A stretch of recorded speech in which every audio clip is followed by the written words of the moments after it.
So let me start by recalling a little bit the notations that we have introduced at the end of last time. So we had compositions, which were just finite sequences of positive numbers, and we say the composition is admissible if either it's empty or the first entry is at least 2. And we had binary words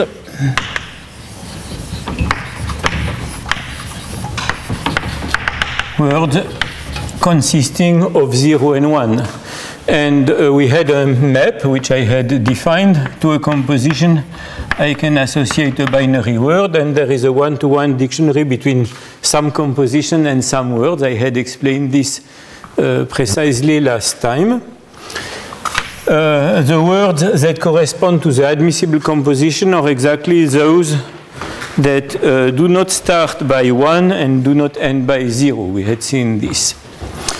And now, on the set of words, there is a certain duality. On the set of words, this duality is the following. If you take a binary word, epsilon 1, epsilon k, in fact, the dual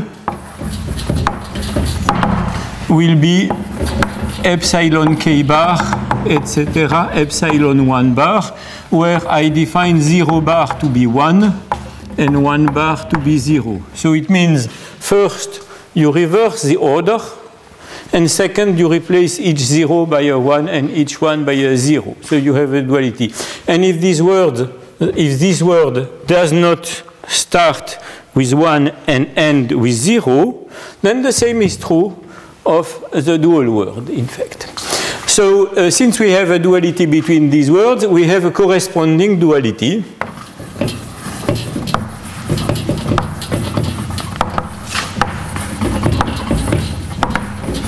between admissible compositions.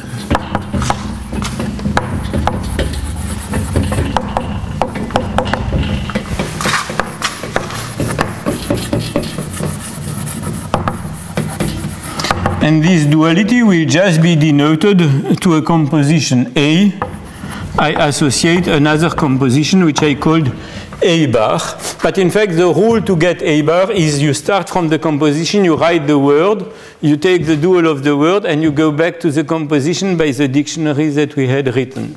So let us just work an example in order to see whether we understand what we have to do. Let us take as composition, for example, the composition 2, 3. So in fact, the word corresponding to this composition is just 0, 1, 0, 0, 1. Now I take the dual of this word. So I write the things in the reverse order, and I replace the 1 by 0 and the 0 by 1. I get 0, 1, 1, 0, 1. And finally, from this word which I have, yes, I should underline this like this. I write the dual composition. The dual composition is read from this word. It is just a composition 2, 1, 2. So in fact, you have a way to a composition to associate another one. And the proposition, which I would like to prove to show that there exist non-trivial relations between multiple zeta values, is that the zeta value associated to a composition A is equal to the zeta value associated to the dual composition. So in fact, what I said yesterday that Maxim Kontsevich wrote an integral formula for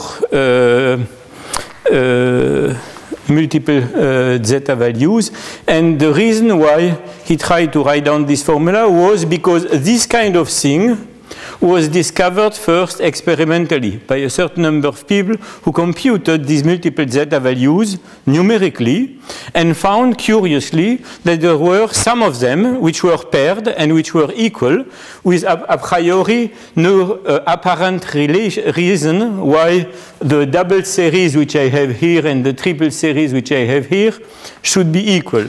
So in fact it was to try to understand why this was true that in fact Maxim Kontsevich introduced the integral formula, and we will see that on the integral formula the proof is in fact completely obvious. So let us try to write down the proof.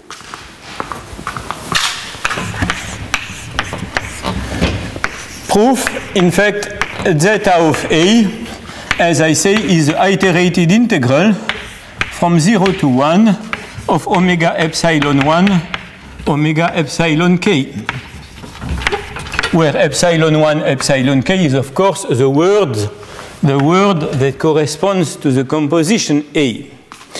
And concretely it means that you have to take the integral for 1 larger than t1, etc., larger than tk, larger than 0, of f index epsilon 1 t1, f index epsilon k tk, dt1 dtk, this multiple integral.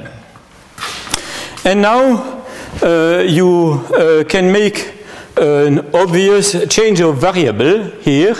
In fact, I can use new variables. I just decide that S1 is 1 minus tk, etc., up to sk, which is 1 minus t1. So if I make this change of variable, in fact, when the ti are between 0 and 1 in decreasing order, the si are still between 0 and 1, but they are in increasing, I mean S1 will be larger than S2, larger than sk, because S1 is 1 minus tk. So in fact, when I make this change of variable, I just get what? I just get that this integral is integral for 1 larger than S1, larger than equal, larger than sk, larger than 0. And then, of course, I have to make the change of variable. But when I write f0 of 1 minus t, it is the same as f1 of t, and f1 of 1 minus t is the same as f0 of t, just because f0 was 1 over t, and f1 was 1 over 1 minus t. So in fact, I see that when I make this change of variable, in fact, my f epsilon k tk becomes f index epsilon k bar of sk, of S1, excuse me, up to f index epsilon 1 bar of sk, and I have to integrate with respect to ds1 dsk. And I see that I get exactly here again an iterated integral, same, except that now the order of epsilon 1 epsilon k has been reversed, and each epsilon which was a 0 has become a 1, and those which were 1 have become 0. So in fact, this iterated integral is just nothing else than zeta of a bar. And this gives the proof. So at the end, the proof of the fact that zeta of a is equal to zeta of a bar amounts just to say, let us make the change of variable t goes to 1 minus t. So this took, curiously, not several, but at least 1 or 2 years before this was discovered, this very, very simple fact. And now let me just, since my talk will not be about everything that can be said in this framework, I just would like to indicate to you a little bit what the broad picture of this theory is. In fact, in this theory, we have essentially three objects. So I am now doing a little bit philosophy rather than mathematics to try to tell you a little bit what the subject is about. We have in fact three objects.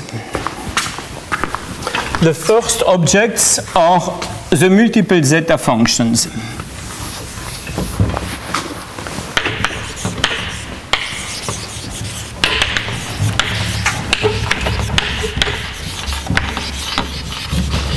And these multiple zeta functions are just functions which are defined by the formula which I had given last time. Zeta of S1 SR is sum for N1 larger than NR larger than 0, N1 to the power minus S1, etc., NR to the power minus SR.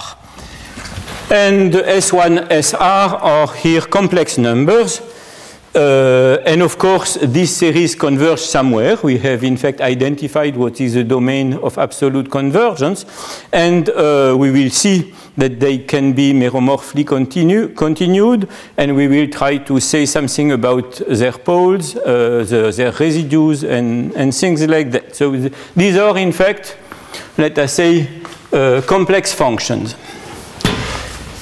There is a second, so this is the first aspect of the theory. There is a second aspect, which are the multiple zeta values.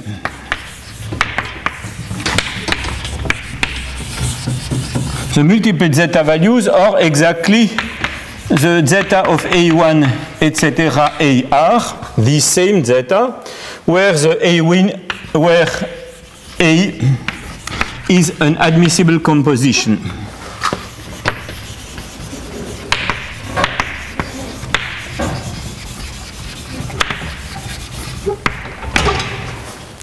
The third aspect of the theory are multiple polylogarithms, which I have not introduced so far.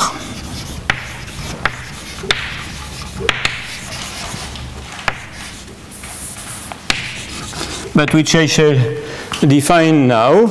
So these are functions which are called Li. Li was a notation used generally for the usual logarithm, usual polylogarithm, not the multiple one, and it had only one index, which was an integer larger than or equal to 2. It was Li index A. In fact, classically, Li index A, when A is an integer of a variable z, was just sum of z to the power n divided by n to the power a, for n going from 1 to infinity. So this was the classical polylogarithm.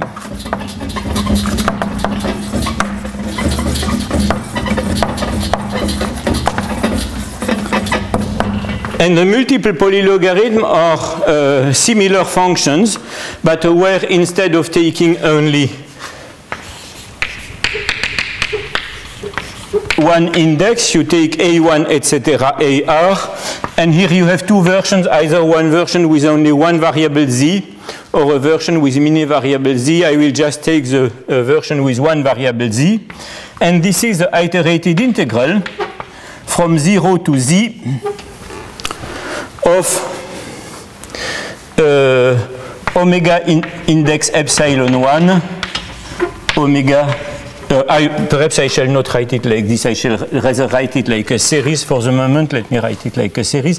It is the sum for n1 larger, etc., larger than nr larger than 0, z to the power n1 divided by n1 to the power a1, etc., nr to the power ar,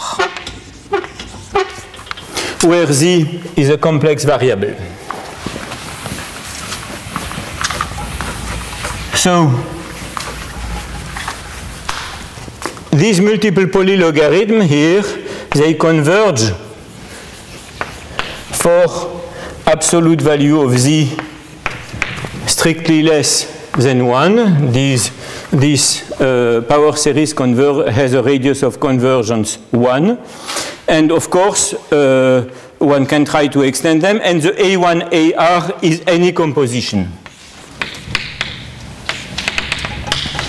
we have not to assume it to be admissible.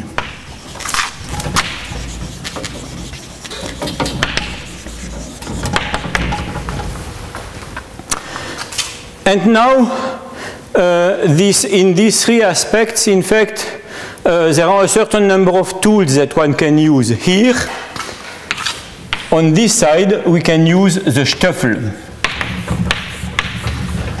The Stoffel, if you remember last time, it means that when you try to multiply two such functions, you can express it as a linear combination of other such functions just by using the series representation. In fact, here, in this case, we can use the shuffle. Not by arguing with the series, but by using, in fact, a formula similar to Kontsevich formula, expressing this multiple polylogarithm as iterated integrals.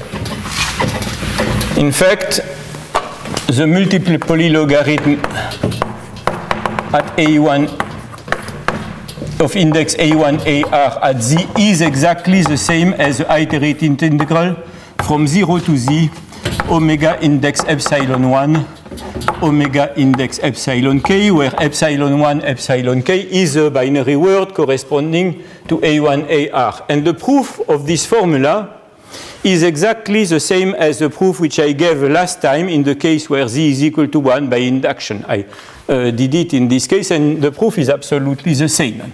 So since this function can be written as an iterated integral, the combinatorial procedure of decomposing integrals like I did last time works in this context. It is not true that the shuffle applies here, and it is not true that the Stoffel applies here. So here, for these functions, only the Stoffel. For these functions, only the shuffle.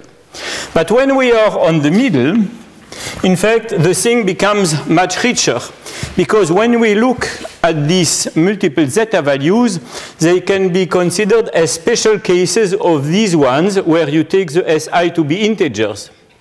But they can also be considered as special cases of this one, where you take Z is equal to 1. And therefore, in the context in the middle, you have both things.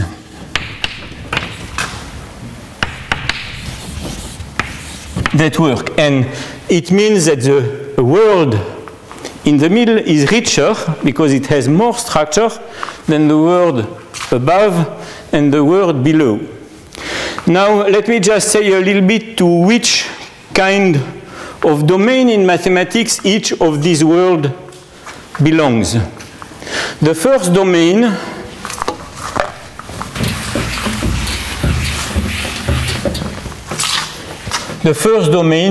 belongs to analysis. The study, let us say, of this function. And by analysis, I mean the following thing. Essentially, if you want to prove theorems, the kind of theorems that you will try to prove are, do my functions have meromorphic continuation? Where are their residues? What is their growth? And properties of this kind. The world 3 belongs to geometry. It's not completely transparent, but they belong to geometry.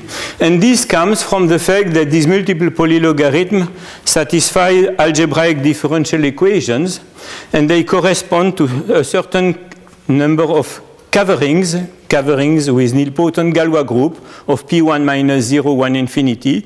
And therefore, when one studies them, one introduces objects like, for example, the pro-unipotent completion of a fundamental group. So objects which belong to geometry and no more to analysis. Whereas the thing in the middle belongs to arithmetic. Typically, when we look at these values, the question that one asks is, what are all the relations between these numbers? When are these numbers transcendental or rational, what kind of behavior they have. And when you try to analyze the word in the middle, the kind of method that you introduce in order to study the middle, or method like, for example, the theory of motives, which plays a role in the study in the middle. So, of course, the theory, the richest one, is this one, the theory that was more or less studied already for a very long time, are the differential equations satisfied by this kind of objects, their monodromy, their group of monodromy, the Galois, corresponding Galois group. So in fact, this is a geometry, and this is an analysis. My course in these kind of lectures is essentially a course only on this section, because if I wanted to go, for example, to the world, which is the most interesting one, which is the middle one. In fact, I gave a course in Chennai a few years back, but the course was more or less a course that lasted 4 months with 5 hours lectures every week. And this was not, and it was more or less a course at a very advanced level for people who were already PhD students or postdocs, and therefore it was not more or less possible to decide to give a series of lectures like this. But this is just to tell you that in fact we are just looking at a very, very small part of a much, much broader theory. And this theory goes even beyond what you could imagine, because in physics, in the theory of particle physics, in fact, appear a certain number of integrals called Feynman integrals. And these Feynman integrals often are, in fact, numbers which are special cases of multiple zeta values. So, in fact, it means that even physicists are interested in this theory. To tell you that the theory is just not void, and it's just not for the sake of generalizing the Riemann zeta function that one tries to understand this kind of thing, but in fact, there is a very, very broad picture in this subject. So this was a little bit philosophy. Now I think it was time more or less to say something like this. Okay. So now I go back to the ground. I go back on my feet, and I would like to see a little bit how these multiple zeta functions can be analytically continued.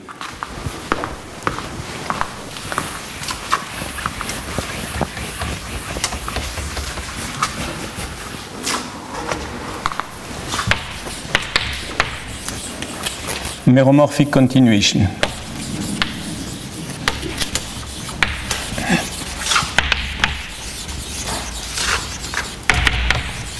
Of the multiple zeta functions.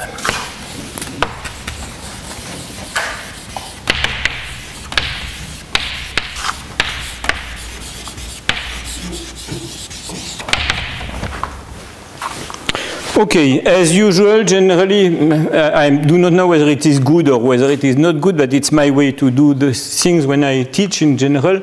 Rather than to try to present a complete proof in a general case where, in fact, I have plenty of indices on the blackboard, I decide to just choose one example where, in fact, we see the main feature, and then more or less I state the result, how they can be extended by using exactly the same tool. So in fact, we will work only with 2 variables, and we will see what we can do. So we would like to extend zeta of S1, S2.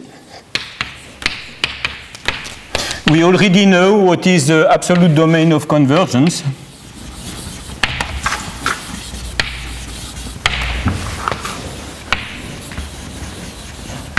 It is defined by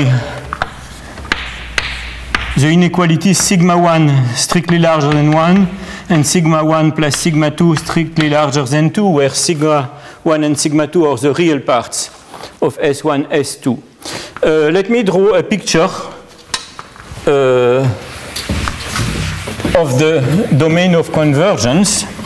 So it's a little bit complicated because, in fact, my function is in C2, and C2 is 4-dimensional. Therefore, rather than trying to draw a 4-dimensional space, I just try to see where is the domain with respect to the real part of S1 and real part of S2, where in fact this function is absolutely convergent. So the first thing, we need sigma 1 to be larger than or equal to 1. So we have here a line, sigma 1 is equal to 1, and we should be on the right-hand side. And we have a second line, sigma 1 plus sigma 2 is equal to 2. So this second line goes like this. And we should be above this second line. At the end, the absolute domain of convergence is the open domain which I have drawn here. So this is the absolute domain of convergence. Now, let us try just to copy more or less stupidly the proof that we gave for the analytic continuation of the Riemann zeta function by using what I had called translation formula. So in fact, the translation formula started from the following trivial equality, n1 minus 1 to the power, let me see, yes, minus s1 minus n1 to the power 1 minus s1 divided by s1 minus 1 is equal to n1 to the power minus s1 plus s1 over 2 factorial n1 to the power minus s1 minus 1 plus, I just write another term, s1 plus times s1 plus 1 divided by 3 factorial n1 to the power minus s1 minus 2 plus, etc. So this was, in fact, the starting point of the proof of the translation formula. So let us write this thing. Now multiply this equality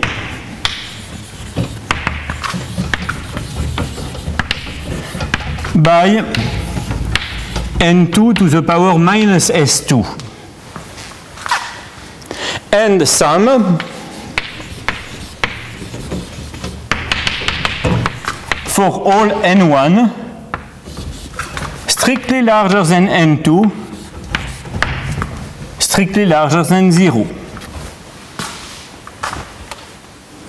Let us try to see what we get when we do this kind of thing.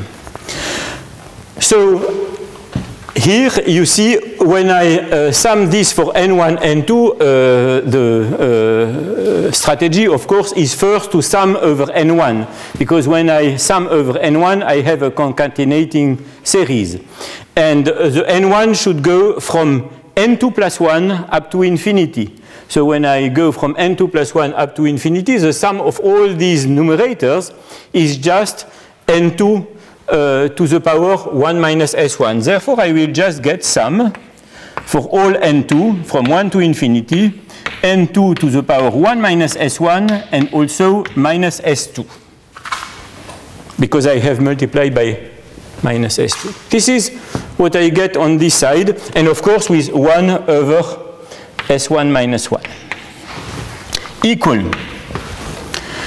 When I do this, I multiply by n2 to the power minus s2 and I sum, I just exactly get zeta of s1, s2. Next term is s1 over 2 factorial zeta of s1 plus 1 s2. And next term is s1 times s1 plus 1. Oh, I will write it there.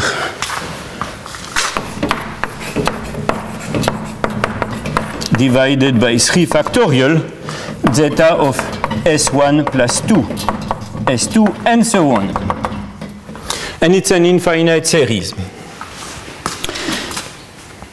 And of course, if I take the absolute value of this kind of thing, and if I bound exactly in the same way as I did for the Riemann zeta function the various quantities that occur here, I see that in fact as long as I am in the domain of convergence, in fact this thing is allowed and I get a result which is valid. So in fact the left-hand side, in fact what is the left-hand side? The left-hand side is again a zeta value, but no more a multiple zeta value. It is just the usual zeta value in one variable at the point S1 plus S2 minus 1. So in fact, we get the following.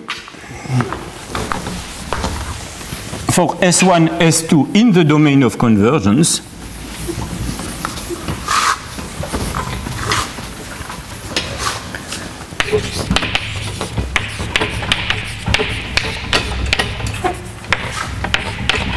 U being this domain which I have drawn here, in fact we have zeta of S1 plus S2 minus 1 divided by S1 minus 1 is zeta of S1 S2 plus zeta of S1 plus 1 S2 plus multiplied by S1 over 2 plus S1, S1 plus 1 divided by 3 factorial zeta of S1 plus 2, S1, S1 plus 2, S2, plus etc. Infinite series. And now I want to play exactly the same game as the game which I played with the Riemann zeta function. If you start with a point S1, S2, which is anywhere, let us say here, and if you look at the various pairs that you get in this infinite series, these different pairs correspond exactly to the points that you get by adding each time one unit to the variable S1. So after finitely many steps, you start being inside of the domain of convergence. So it means that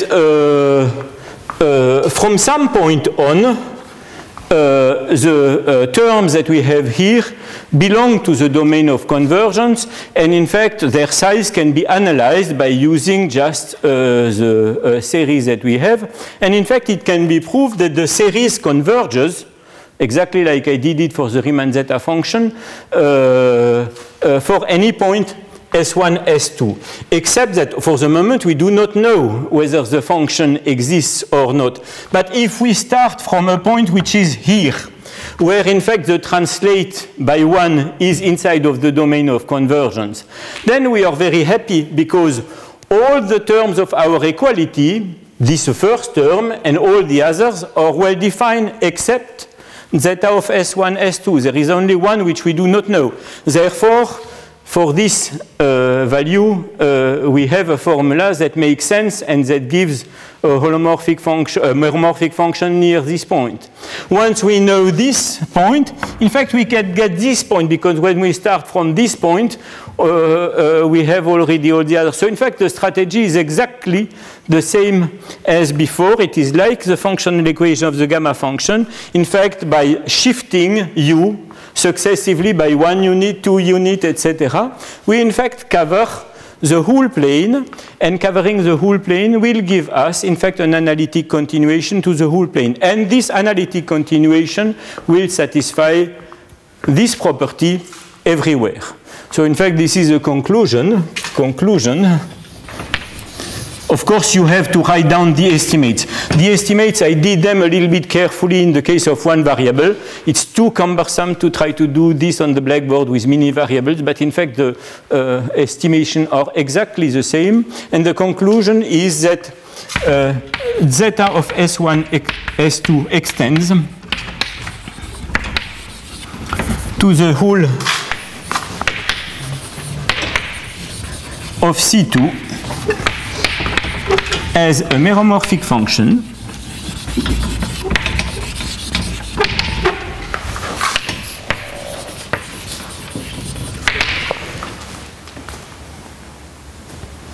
which satisfies the translation formula star everywhere. This is a translation formula star. And of course, here I did it with two variables, but in fact there is absolutely no difference when you have n variables. The only difference is when you have n variables, you have the same series, where in fact you shift only the first variable s1, and here, instead of having zeta of s1 plus s2 minus 1, you have zeta of s1 plus s2 minus 1 and s3, etc., sr. So it means on the left-hand side, you have a multiple zeta function with one variable less than the previous one. And therefore, by induction, on the number of variables, you have this analytic continuation for all multiple zeta functions with any number of variables. And the tool is always, there is only one tool, only one trick to be, to know. It is this trick with the translation formula.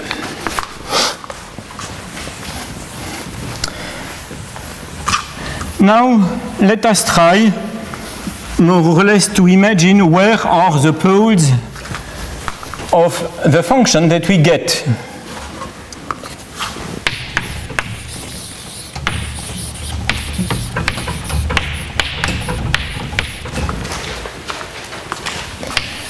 So here one has to be careful, because when we have a function, a complex function of one variable, the poles of a meromorphic function are isolated points. But when we have a function of many variables, this is no more true at all. In fact, generally the poles are located along what are called hypersurfaces. So in fact, codimension 1 subvariety or submanifolds of the space. And we would like to understand where are the poles of this function of two variables. In fact, you see, we will just proceed again by induction on this picture.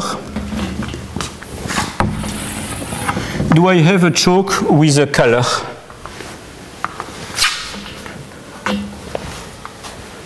I don't know whether there is any chalk with color.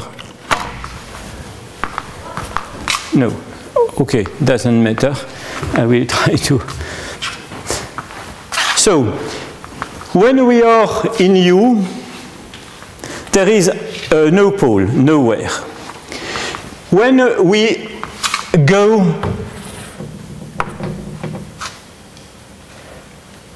away from U by 1 unit, so it means we translate U by 1 unit in the horizontal direction. In fact, if we are in such a place, and if we try to analyze is there a pole going through this particular point, in fact, we can use the translation formula. Ah, okay. Yes, thank you. No, it was color. This is white. Okay. Okay, doesn't matter. So if we are in such a point, in fact, all the terms that we have here on the right-hand side, except this one, are holomorphic. Therefore, the only poles can come from the poles that appear on the left-hand side. But on the left-hand side, the poles are pretty obvious. There is obviously one pole at S1 equal 1. So this pole corresponds to a pole. Okay, I will just try. There is a pole along the line S1 is equal to 1 a priori, which comes from this S1 minus 1. But there is another one, because here in the numerator I have the Riemann zeta function in the one variable S1 plus S2 minus 1. And the Riemann zeta function has a pole at 1. Therefore, the numerator has a pole when S1 plus S2 minus 1 is equal to 1. So it means S1 plus S2 is equal to 2.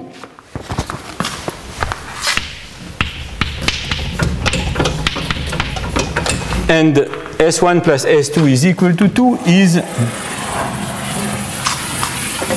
this line.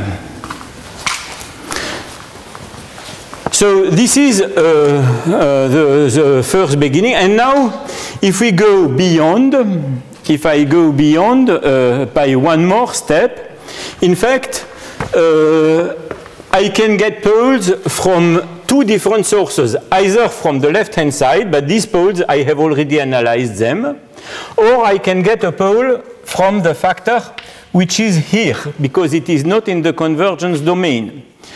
But the poles here, we know them, because this pair S1 plus 1 S2 is now closer to U, and we have already analyzed the pole in this region.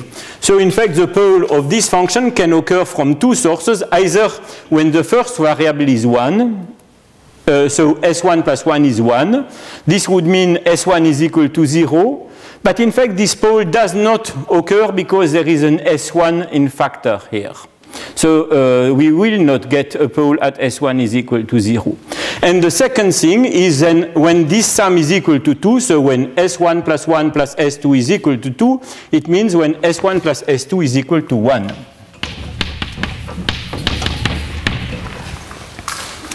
And then we can continue and go one step further, and if we go one step further, we can get poles from here, here, or here. There are three terms that can give poles. Those coming from here and here, we have already analyzed them, so we have to analyze also those coming from here. And those coming from here will just correspond to S1 plus S2 is equal to 0, etc. And therefore, the list of poles, in fact, these poles are not located along complicated hypersurfaces. They are only located along lines in our case. And these lines are just these lines which I am drawing here. Parallel lines separated by one unit. The poles are on this vertical line and all these lines. So in fact, the poles are located a priori at S1 is equal to 1 and S1 plus S2 is equal to I with I in Z and I less than or equal to 2. These are the list of poles. I am not sure that all these kind of things are indeed poles. The only thing which I am sure is that I have no other poles elsewhere because I have analyzed where the poles can come from, and they cannot come from any other source. But in fact, if I want to be sure that these are indeed poles, in fact, I have more or less to look at what is the residue along these lines, and to see whether the residue is 0 or is not 0. And in fact, some of these lines are not poles. So only the odd negative I in fact do not occur. I will not try to analyze this here, it's not so interesting, but I can tell you where it comes from. It just comes from the fact that when one computes the residue, there are the Bernoulli numbers that occur.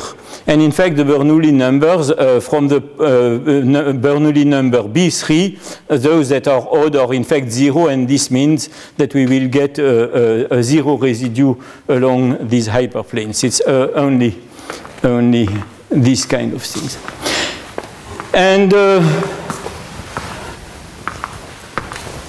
exactly the same analysis, I can tell you what happens in the general case when we have R variable and give you the result. The analysis is the same.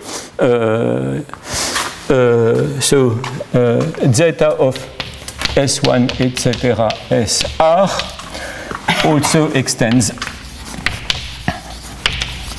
meromorphically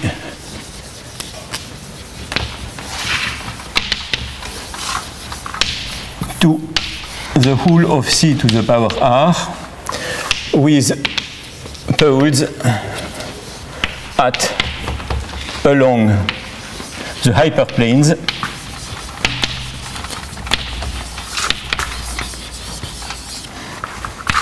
S1 is equal to 1, S1 plus S2 is equal to an integer less than or equal to 2, and in fact not odd and negative.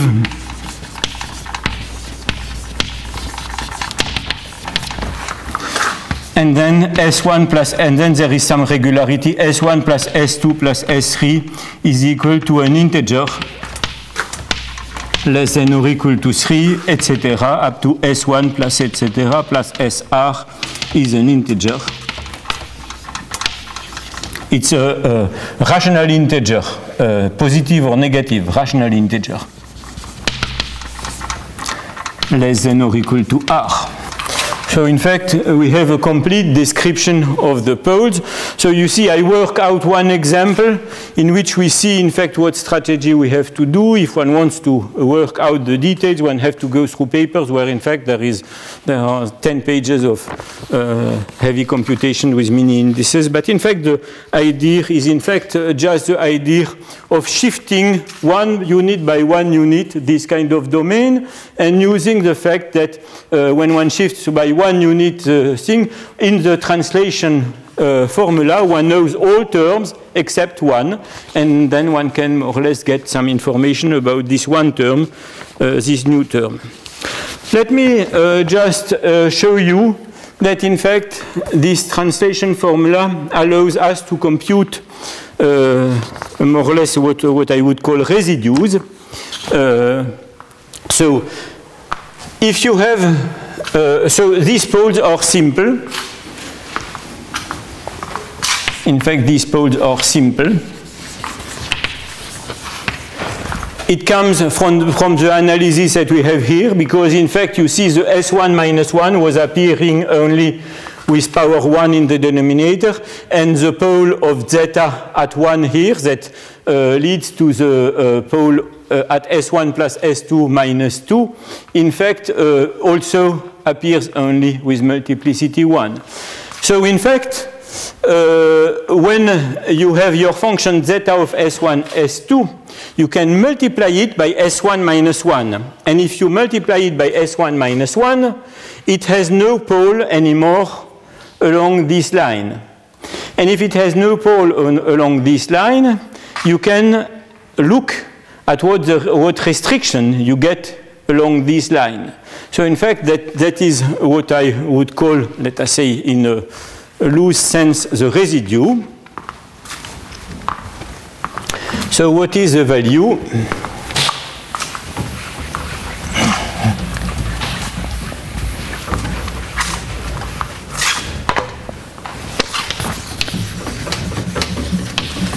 Of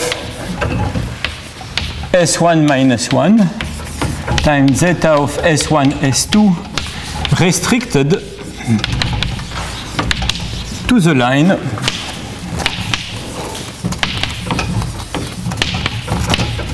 S1 is equal to 1. How can I compute this?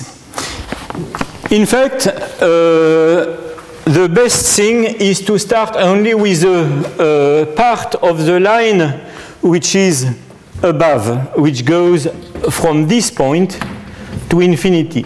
Because this part of the line is in fact just on the boundary of U. And therefore, if I shift it by 1 unit, it will end up inside of U. So it means that as long as I am on this part of the line, in fact, I can apply my translation formula, and all the terms which I have here, except the left-hand side and the first term here, are holomorphic along this part of the line. And therefore, if I multiply by S1 minus 1, all these terms multiplied by S1 minus 1, and when I take S1 is equal to 1, vanish. And finally, the only thing that remains is, in fact, the left-hand side. When I multiply by S1 minus 1 and I make S1 is equal to 1, what do I get? In fact, I just get zeta of S2.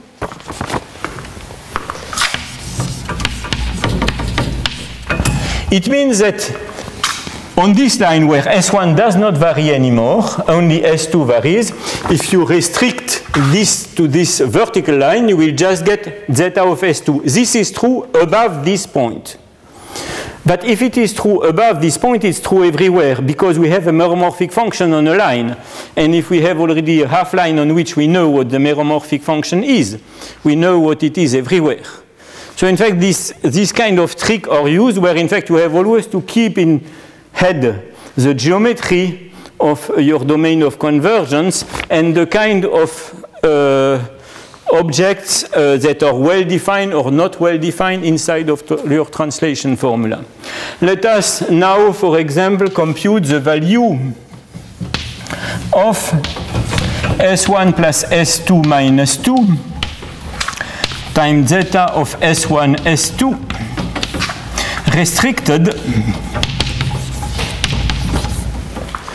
to the line S1 plus S2 is equal to 2. So this time I am looking on this line. I use the same argument as before. On this line I will start looking only at the half line which is on the boundary on U. I will restrict my attention on this half line because when I shift this half line by 1, I end up inside of the domain of convergence. So it means that for all terms except the two terms which I have here, when I multiply by S1 plus S2 minus 2, and then I make S1 plus S2 is equal to 2, I just get 0. And therefore, if I want to get what happens for this term, multiplied by S1 plus S2 minus 2, it is the same as doing it for this term.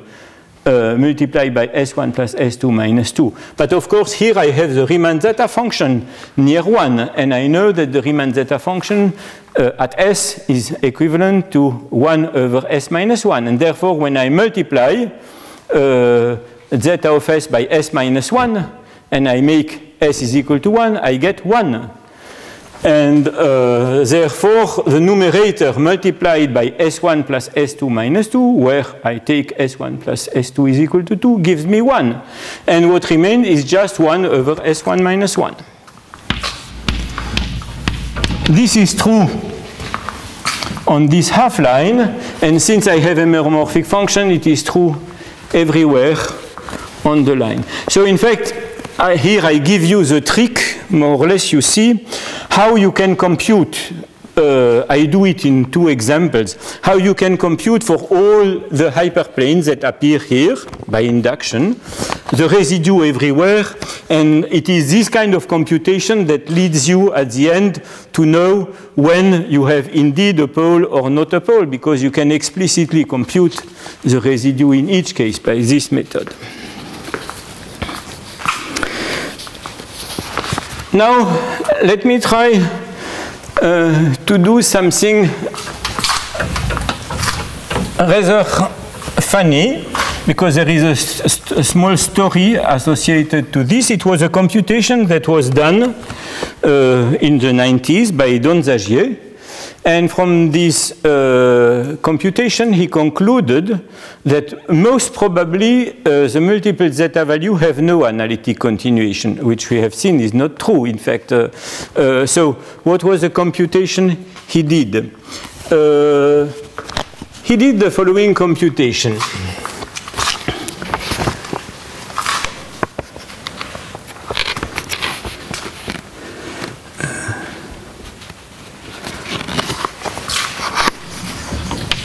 Let S, let us say, be strictly larger than 2.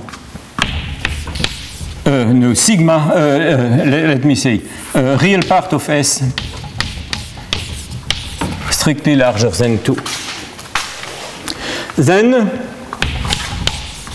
the pair S0 lies in the domain of convergence U. You see, my pair S0 will be somewhere here inside of my domain of convergence. And I want to compute what is zeta of S0. zeta of S0 by definition is just the sum for n1 larger than n2 larger than 0, n1 to the power minus s, n2 to the power 0. When we compute this, in fact, we have a sum for n1 going from 1 to infinity, and the sum over n2 goes from 1 to n1 minus 1, and we have just n1 to the power minus s. The sum over n2 is easily computed. We have just to sum numbers which are all equal to 1 from 1 to n1 minus 1. So at the end, we get sum for n1 going from 1 to infinity, n1 to the power minus s times n1 minus 1. The first term is just the sum of n1 to the power 1 minus s. It is just the usual Riemann zeta function evaluated at s minus 1. And the second one is just minus zeta of s.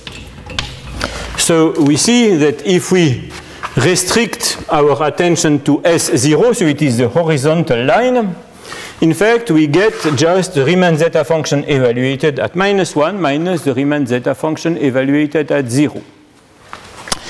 And this holds when you are on this half line, so inside of the domain of convergence, when real part of S is larger than 2. But, in fact, it will hold everywhere.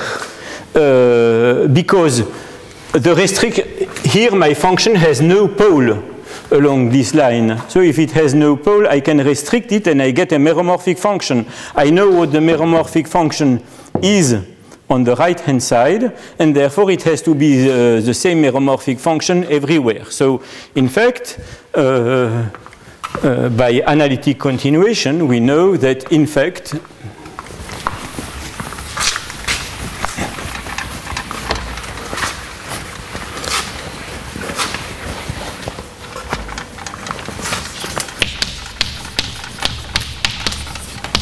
zeta of S0 is equal to zeta of S minus 1 minus zeta of S for all S where in fact there is no pole.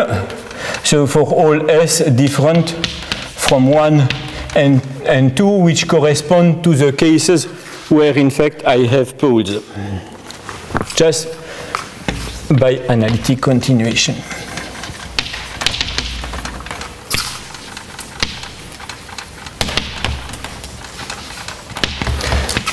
Now we would like to compute zeta of 0s.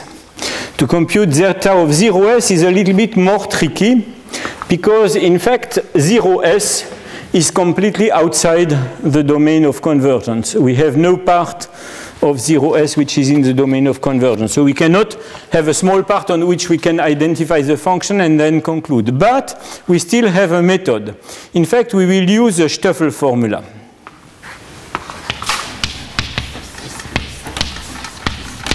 What is the Stoeffel formula? The Stoeffel formula says that zeta of S1 times zeta of S2 is equal to zeta of S1 S2 plus zeta of S2 S1 plus zeta of S1 plus S2. And so this is true when both pairs S1 S2 and S2, S1 are in the domain of convergence U. But in fact, all the functions that we have here have an analytic continuation to the whole of C2.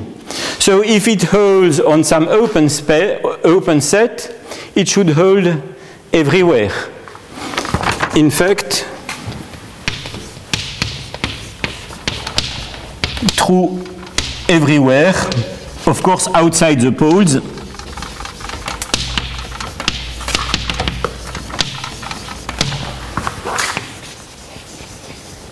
By analytic continuation.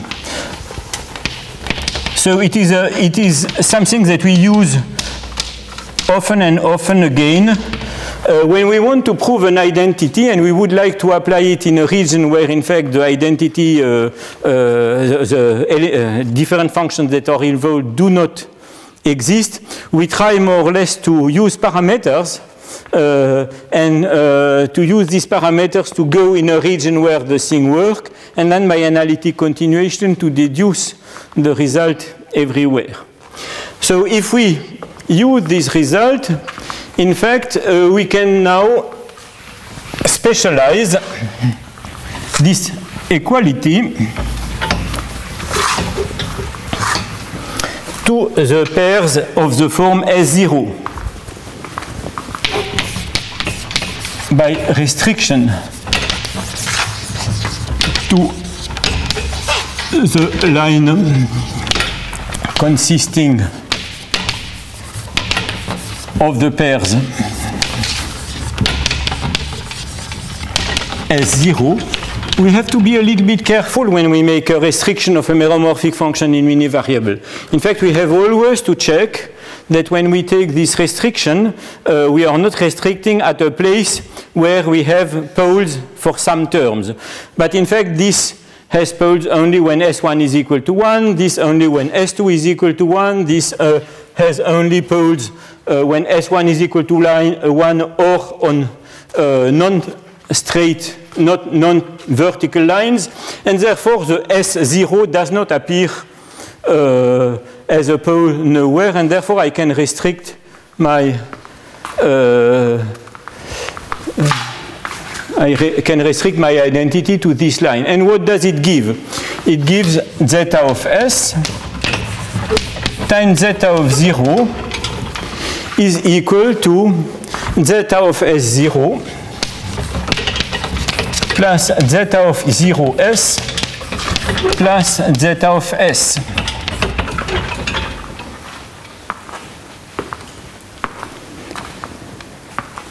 And now, from this, I can get a formula for zeta of 0S, because I know already all terms. So in fact, the first term, it's minus 1/2 zeta of S. I know what it is, because zeta of 0, I know it's minus 1/2. The zeta of S0, I have identified it. It is zeta of S minus 1 minus zeta of S. Here I have zeta of 0S, which is the one I am interested in. And here I have zeta of S. This zeta of S and this zeta of S disappear. And finally, I get zeta of 0S is equal to minus 1/2 zeta of S minus zeta of S minus 1.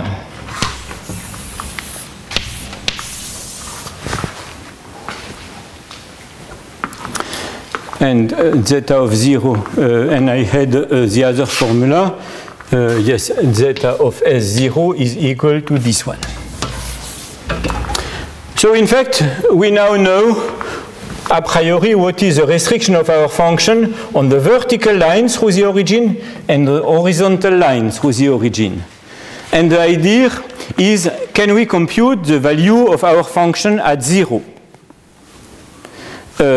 So let us let S go to 0 in each of these formula and look what happens. Oh yes, I have to keep this zeta of S0 is equal to this. So I have two possibilities. Either I am on the horizontal line and I let S go to 0, so I take this formula and I let S go to 0, and then I get zeta of minus 1 minus zeta of 0. Unfortunately, I have computed these two numbers. Zeta of minus 1 is minus 1/12. Zeta of 0 is minus 1/2, so it will give me plus 1/2. And the net result is 5/12. And now let us try to compute the limit when S goes to 0 of zeta of 0S. So I take the other formula which I have here. I have minus 1/2 zeta of 0 minus zeta of minus 1, which is the same as minus 1/2 times minus 1/2, it is 1/4 plus 1/12. So this is 3/12 plus 1/12, 4/12, it is 1/3. And then suddenly we see, oh, it's curious, because in fact I get two different values for zeta of 0, 0. What happens? So in fact, that was exactly the computation that was when the computation was done. Of course, the analytic continuation was not known. It was just done formally by using exactly the formula which I have written, assuming we assume that there exists an analytic continuation. Then we do the computation as I did it, and at the end we get two different results. And since we have a contradiction, the only solution is to say there is no analytic continuation. This is the reason why, in fact, Donzagier wrote, most probably, these functions do not have an analytic continuation. In fact, this is something that is very well known in complex analysis. This is 0, 0 is what is called a point of indeterminacy of our meromorphic function. It means that when you have a meromorphic function and there is a hypersurface of poles that goes through one point, and also a hypersurface of zeros that goes through the same point, and then when you try to reach the point from various directions, you get generally different answers. Let me just give you one example so that you understand what is going on. Let us take a very, very simple meromorphic function. Let us just take a rational function in two variables.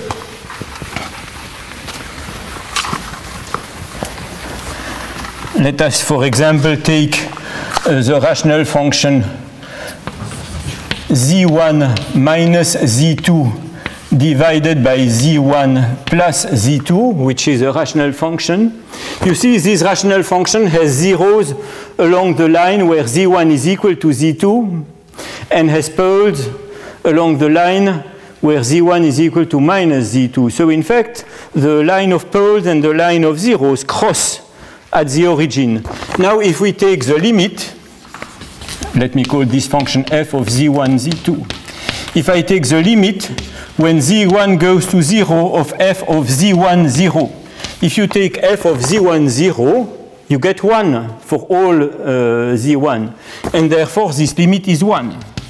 And when you take the limit when z2 goes to 0 of f of 0, z2, if you take z1 is equal to 0, you have f which is equal to minus 1, therefore you get minus 1. And therefore, in fact, going in two directions, you get two different results, and it's not at all something unusual. It is just something that occurs in the nature, and it is not a reason not to expect an analytic continuation.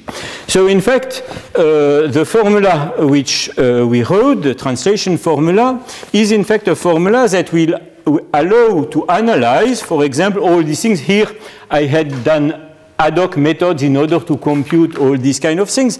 But in fact, since we have a formula that allows to analyze what happens near one point just by translating this point a finite number of times up to the moment where we reach the domain of convergence, it means that in fact this tool will be able to analyze everything that occurs, every kind of difficulty that occurs around a given point. So, for the moment, I will leave this subject. Now I told you more or less what the analytic continuation is, what are the poles, and before going back to this kind of thing, I need to introduce a little bit more vocabulary, and this is what I shall do in the 20 minutes which I am left. So, we will speak a little bit about asymptotic expansions.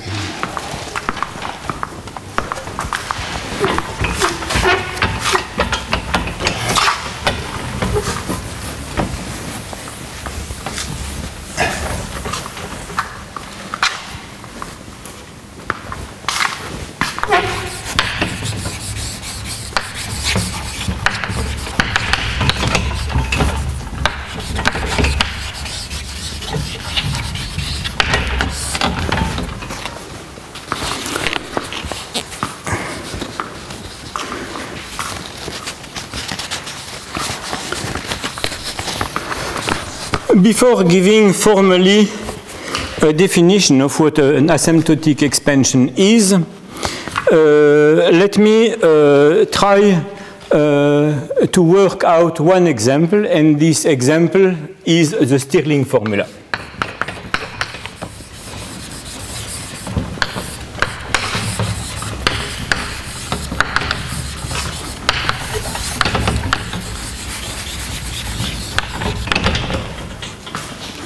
And the Stirling formula is the following.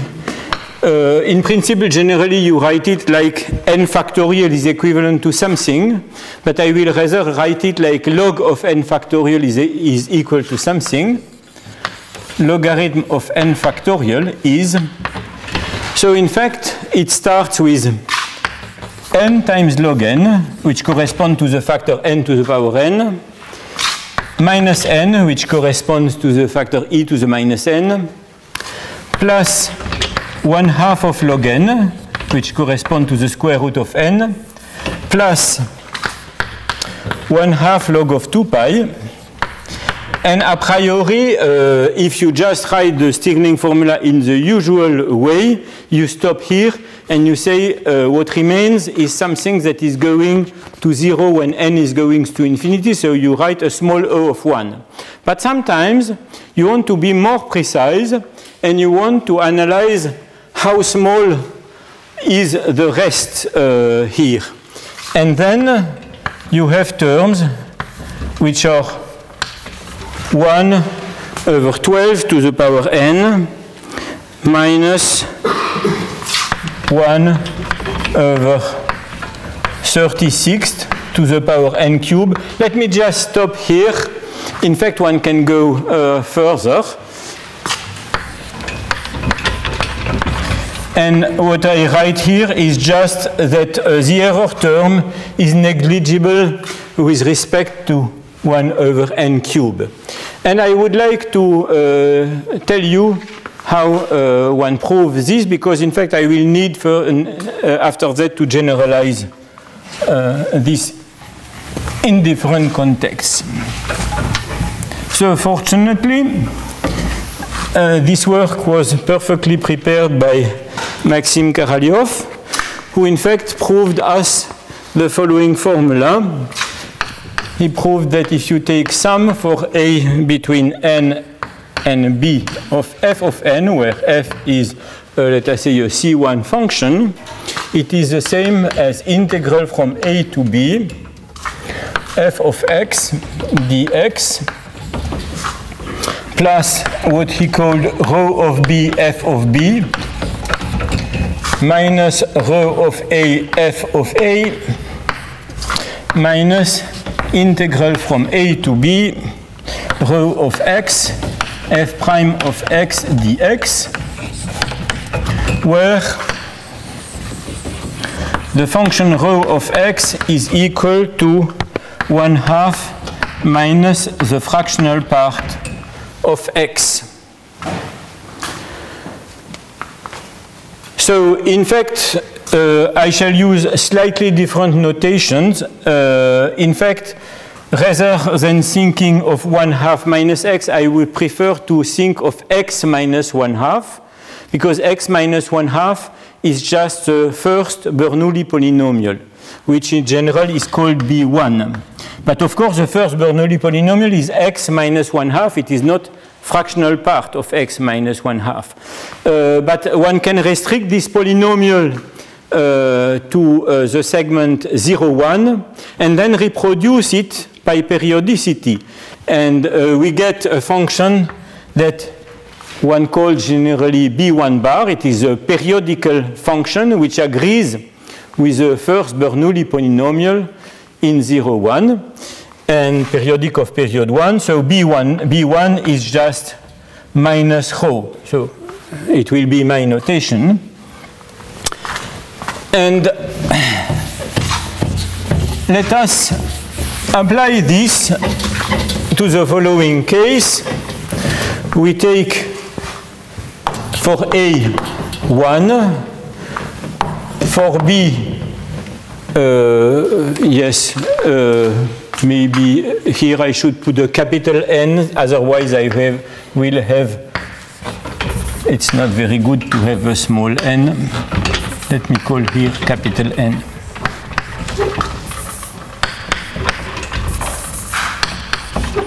I will take for B capital N, and the function f will just be the logarithmic function, and I write the formula. So since log of 1 is equal to 0, the left hand, the first term is just log of n factorial. So it is equal to the integral between 1 and capital N of log x dx. A primitive of log x is x log x minus x, which I have to evaluate between 1 and n. So it is in fact n log n minus n plus 1. Yes. Then I have rho of b, f of b. Rho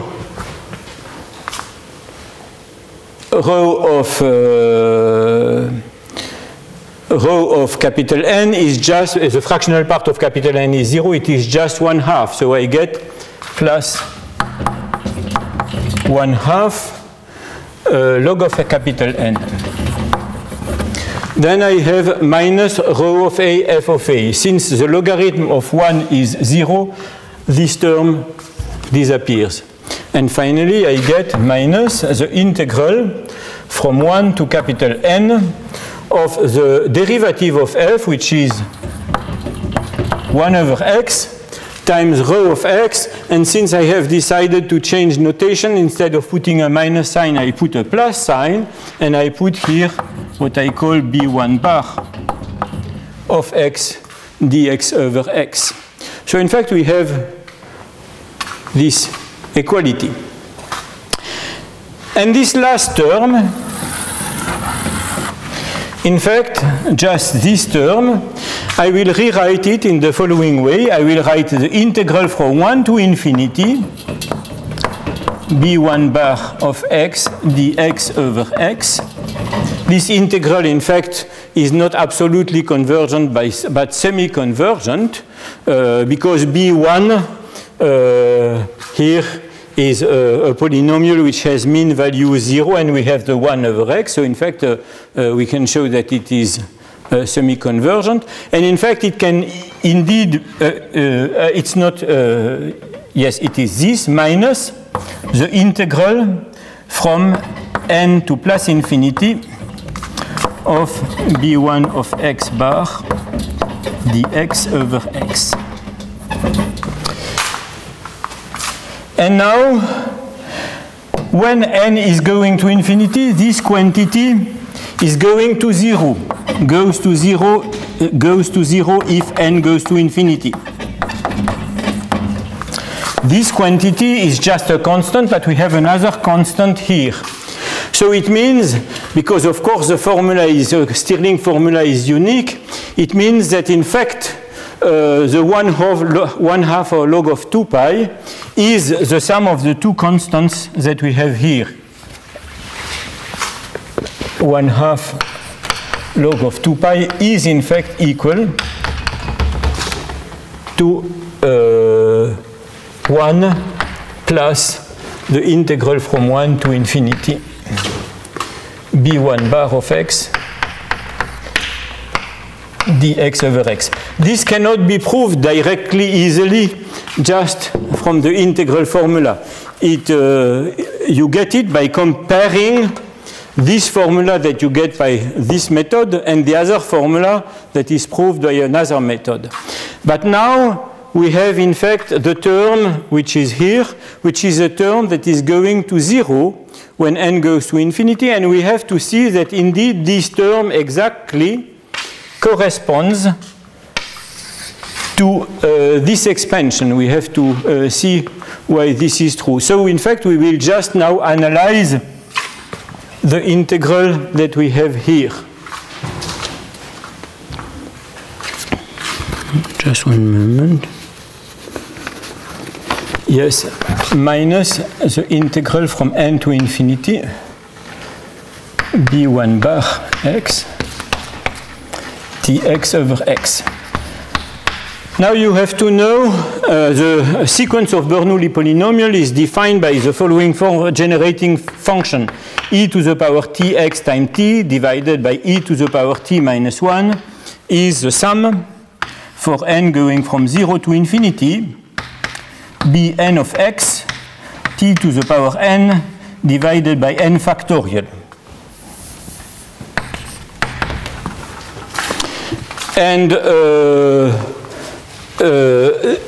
these functions satisfy differential equations, which are the following. The derivative of bn plus 1 is in fact n plus 1 times bn. This can be easily proved because just you look at what is the derivative with respect to x on the left-hand side and you try to see whether the generating function has the properties that correspond to this. You have also the following property. In fact, bn of 0 is equal to bn.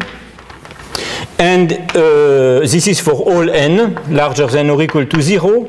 And in fact, we have bn of 1, which is also equal to bn, but this is only true when n is at least 2.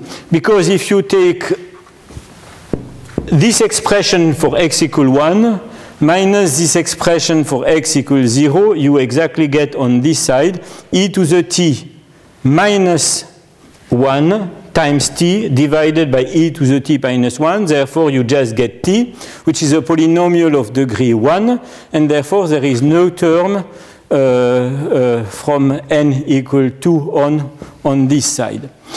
And the polynomial, the periodic functions which we can associate to Bernoulli polynomials are satisfy, of course, exactly the same differential equation. Derivative of bn plus 1 bar is equal to n plus 1 bn bar. And moreover, because of the property which we have here, the bn bar from n equal 2 on are in fact continuous function because in fact the value at 0 is the same as 1. Therefore, if I restrict to 0, 1 and if I reproduce by periodicity, I get a continuous function. And then when we want to compute this integral, we can in fact compute it by integration by parts. So I first integrate b1 bar. Primitive of b1 bar is just b2 bar of x divided by 2 because of what I have said here, divided by x. I have to evaluate this between n and infinity, and then I have plus the integral from n to infinity b2 bar of x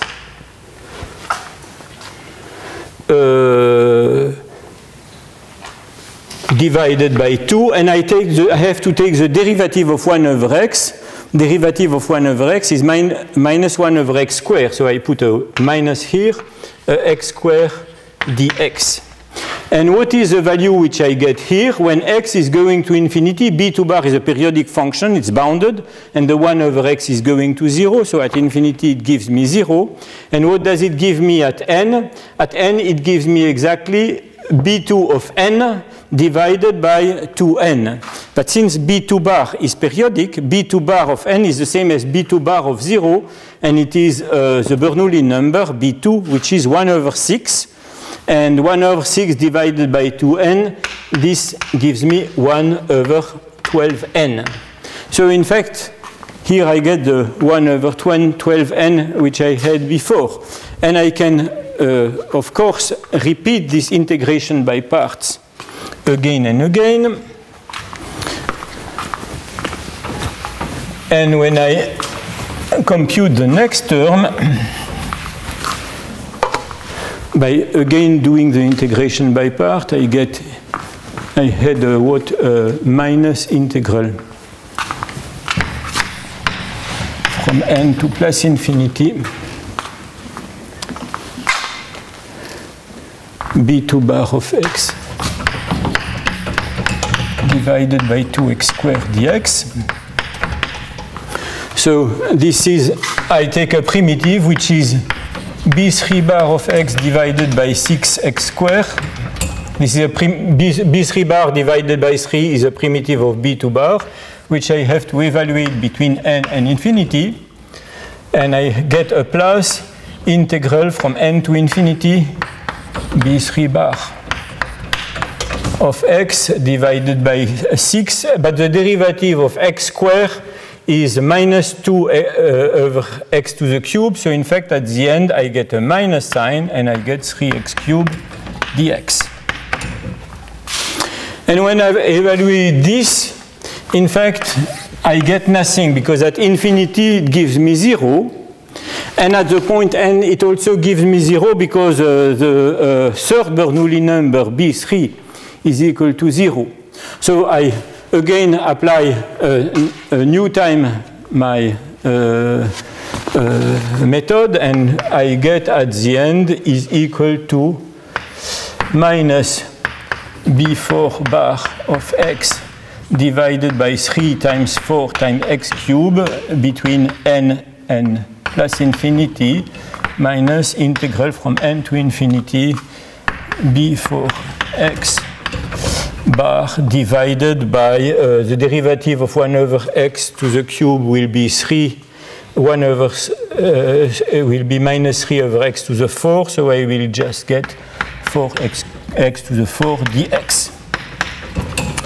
And if I try to evaluate this number, I get exactly the number b4 divided by 12 n to the cube, but b4 is equal to minus 1 over 30, and therefore it is minus 1 over 360 n to the cube. So I get this term.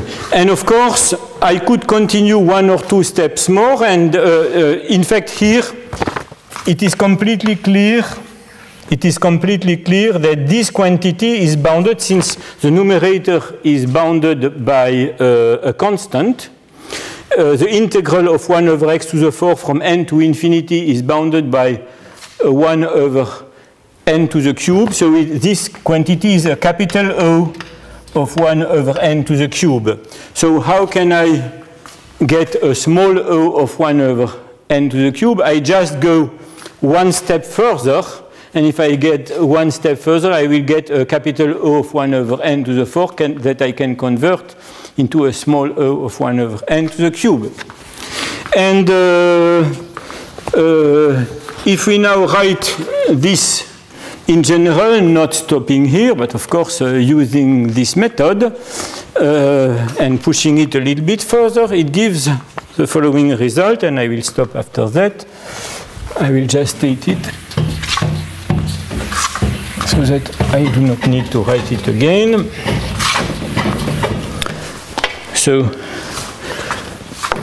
log of n factorial is equal to n log n, capital N log n, minus n plus 1/2 of log n plus 1/2 log of 2 pi plus sum for k going from 1 to, let us say, some number capital K of b index 2k, the Bernoulli number of index 2k, divided by 2k times 2k minus 1 times capital N to the power 2k minus 1 plus small o of the last term which I had in my series, which is capital N to the power 2k minus 1. So for any k larger than or equal to 1, I get this. And here one has to be very, very cautious, because one could be inclined to think, okay, since I have a series which has higher and higher powers of n, in fact, I would just like to more or less push the thing up to infinity, not to put this remainder term, but go to infinity. This is not valid because, in fact, the series that you have here is divergent. The Bernoulli numbers grow too fast when k is going to infinity, and this series does not converge. So, in fact, the only thing that you can do is to stop at a given point your series and to write down that the remainder term, when n goes to infinity, is indeed something which is as small as 1 over n to the power 2 k plus 1, and this is exactly what is called an asymptotic expansion. So we will formalize this next time.